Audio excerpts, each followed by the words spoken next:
பாருங்க, நம்மள்கிட்ட வர்றாரு ஒரு வாக்காளர் நம்மக்கிட்ட வர்றாரு, உங்ககிட்ட ஒரு வாக்காளர் வர்றாரு. அவருக்கு ஒரு தேவை இருக்கும்ல அரசாங்கத்திட்டருந்து. அது மத்திய அரசு பட்டியலில் வருதா, மாநில அரசு பட்டியலில் வருதா, அல்லது பொதுப்பட்டியலில் வருதான்னு சொல்லிவிட்டு அதை தெரிஞ்சுக்கிட்டு அதுக்கு உரிய தீர்க்கக்கூடிய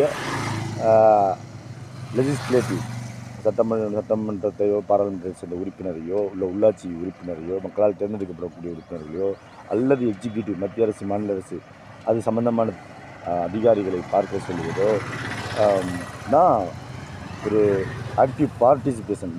நம்மளோட participation we the people of India ourselves solemnly, நமக்கு நாமே தீர்மானம் எடுத்துக்கொண்டது.